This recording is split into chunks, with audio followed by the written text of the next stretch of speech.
Did somebody say my name? Oh my god, hey! It's me, Mickey Joe Theatre, your friendly neighbourhood theatre critic and accidental historian of the musical Bad Cinderella. That's right, folks, we're doing it again. I've missed this. Welcome back to my stagey YouTube channel. If you are new here, my name is Mickey Joe. I'm obsessed with all things theatre and also this musical. I've been covering this for a few years now for the duration of its London run, and I am now talking about it as it prepares to open on Broadway because last night was the first preview performance. When you finish watching today's video, comment down below with your thoughts about Bad Cinderella on Broadway. What do you think of these clips that they've released so far? If you don't know, this is a new musical with a score by Andrew Lloyd Webber, a book by Emerald Fennell, Academy Award winner Emerald Fennell, and lyrics by David Zippel. It's fair to say that the show had a complicated West End run at the Gillian Lynne Theatre, not helped by fallout from the lingering effects of the COVID-19 pandemic, and Lloyd Webber is presumably hoping for much smoother sailing for this new production on Broadway. Now, there was so much buzz around the first preview performance yesterday. I have been sent so many things, and people have told me their thoughts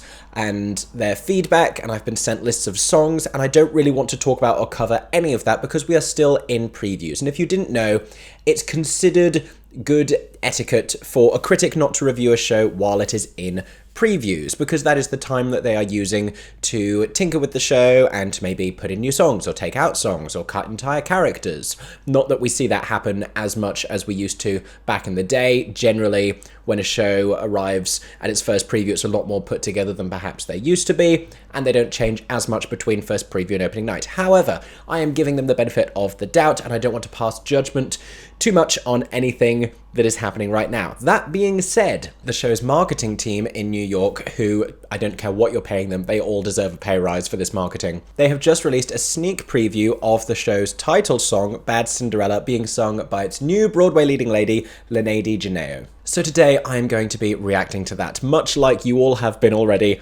all over the internet. I have to say, when this came out, bless you all for tagging me in it everywhere. The only reason I don't have post notifications turned on for the Bad Cinderella Twitter is because I do not need them, because my phone blows up with notifications on literally all of the social media platforms. I thought the Queen had died. Again. So while I am finding the clip to watch, if you enjoyed today's video, make sure to subscribe to my stagey YouTube channel. I will be talking about this show some more as it nears its opening night on Broadway, and I have talked about it an awful lot in the past as well. So if you haven't seen all of those videos, if you want to learn more about the saga that was Cinderella, as it was then called without the bad, in the West End, you can go and watch all of my previous videos. Also, if you enjoyed today's video, you can click on the link in the description and become one of my channel members. For just £2.99 a month, you get early previews of a lot of my new content and some exclusive videos that only my channel members get to see. Okie dokie, here it is. So first of all, they tweeted it by saying, "Beating you to it, here's a Belleville bootleg to celebrate our first preview. P.S. We don't support illegal recording in our theatre and will be reporting your posts XOXO," in anticipation of the fact that this is a highly anticipated show and people were going to want to film the first performance. And so instead of that, they're just releasing this professionally recorded footage for themselves. But that wasn't really the reason. This would always have been planned as a marketing release, and they're framing it this way because it helps to buy into the hype around the show. They're like, we know we're popular, we know that we're being talked about, and so let's continue that conversation. That people are shook by them saying Belleville bootleg because everyone's getting outraged in the comments and the quote tweets saying that's not what a bootleg is. This is a pro shot because it's a professional recording, and I suspect that the marketing professionals that work in the theatre industry do actually know that. On the one hand, I feel like they just said Belleville bootleg because it's cute. If you don't know, Belleville is the beautiful town where Bad Cinderella is set. But also, there was a great thread by Kate Ranking, who I love, and they pointed out that by putting that in and generating all of this controversy and this outrage by everyone quote tweeting saying it's not a bootleg, they're just buying themselves a huge amount of free engagement. When you reply, when you quote tweet that by saying, no, you're wrong and you're silly, you're just playing into their game. And this is how marketing works. They're very clever. Okay, so I'm going to watch it through once and just react facially, then I'm going to watch it again and we're going to talk about it. And then I might break it down frame by frame. Let's see, I have not watched this yet. I was waiting to do it in front of a camera. Okie dokie, here we go.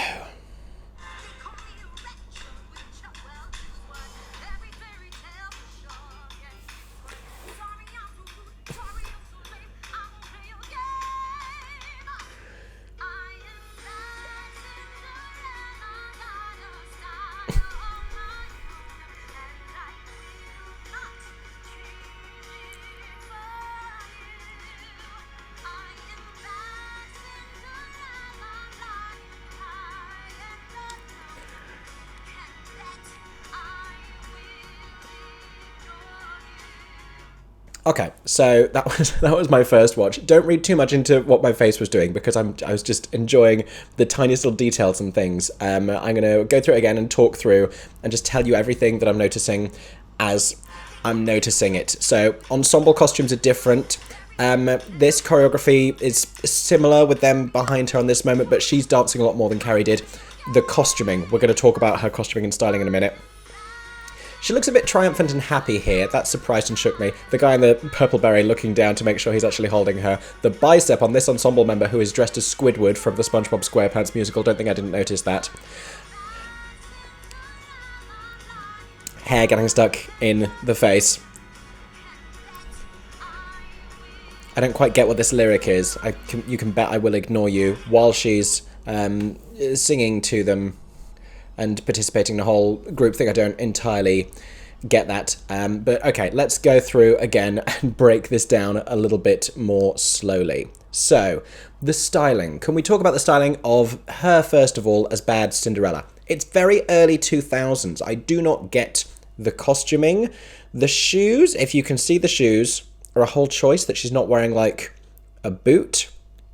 I don't quite understand. Or it's like an ankle boot underneath this like clingy, maybe velour red trouser. I don't get what's going on with the top. She looks very much like a bohemian art student. The hair is a very specific visual reference. It's so late 90s, early 2000s. It's giving me Janice from the Mean Girls movie or Paulette from the Legally Blonde musical, specifically Orfeo.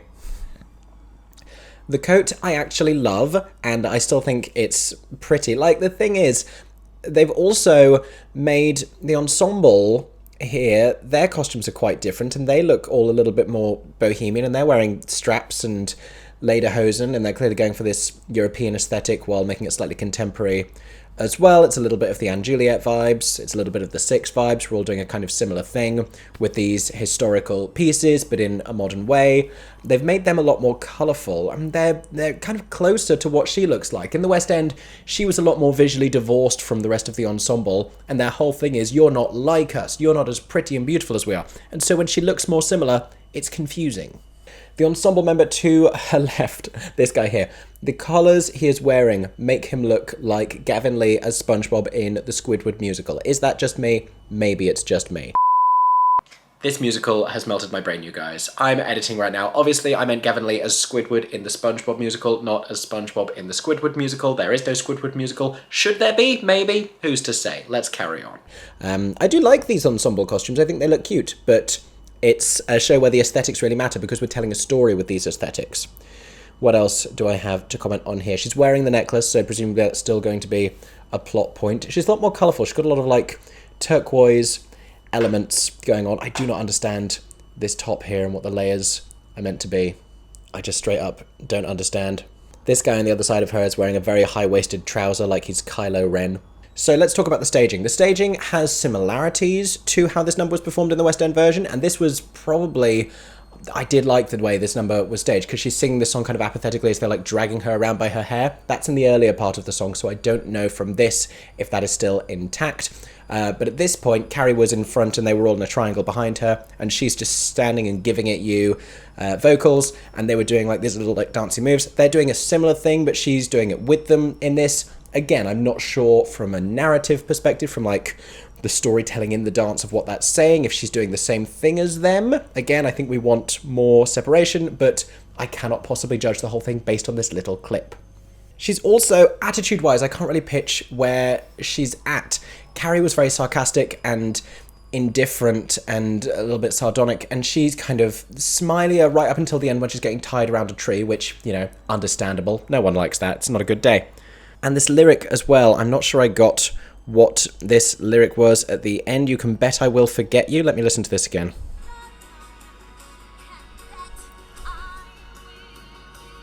Oh, ignore you, that's what it was. You can bet I will ignore you. So I know that the lyrics have changed. I'm not fully versed in the lyric changes for Broadway. I'm trying not to listen too much because I want to listen to the full cast recording when the whole thing comes out. So yeah, I'm not sure if this is about to be the end of the song because I don't know what is going to rhyme with ignore you. I know she says, I think poor you, but that's in the West End what used to go into they call me a wretch, so not entirely sure where that leaves us at the end of the song. But yeah, those are my thoughts on that little preview video, basically. I don't think it looks a million miles apart from the West End version. There are a few little changes, but very difficult to say just from a 35-second clip. Vocally, obviously, she's very different to Carrie Hope Fletcher. It's more of a contemporary pop sound, a little bit less musical theatre. Again, until I hear it in the context of the full performance or the full cast recording, I don't want to rush to judge. So meanwhile, the show has also shared 2 minutes of bows footage, which we are going to have a look at now. I'm just going to watch this through the once and comment as we go. My gosh, this is a lot of taffeta going on here. Okay, so this looks to be a similar bows sequence. I think that in the middle is the character it used to be in the West End, which tells us something about the way that the plot is going to twist at the end. I'm not going to tell you in detail. These are the hunks. Sure. Yeah. This is the same bows music. Oh, who is this? Okay, I know who this is on the right. That must be the godmother on the left, dressed very differently to how she was in the West End. Okay, these two look similar, slightly different dresses. Not as like uber short as Georgina Castle's dress was, but they've got the same colour schemes going on. This is the Queen and the stepmother. Queen looking very similar to how Rebecca Treherne's Queen looked. Carolee looking very different to Victoria Hamilton Barrett's, which is something we saw coming. I love that Carolee has got her own hair colour. How dare you try and separate Carolee Carmelo from red hair. This is the Sebastian reveal. Similar choreography to what Ivano and the covers were doing in the West End, but fancier costume. Still a little bit Michael Jackson-y, I dare say. I wonder if that's a deliberate visual reference point for them. And that's a taller... Did he have like a knee-high boot before? I don't remember a knee-high boot. And here she is. Here is Bad Cinderella. Who's that one ensemble member in the background? And just like a floor-length smock situation. She now has got an updo going on, and she kind of looks a little bit yassified from how she did in the beginning. She's got the same coat, but she's got like a sparkly top, and now she has a boot. The boots that I wanted her to have. Broadly, I mean, it looks really similar. It's those middle three who look the most different, as well as the godmother.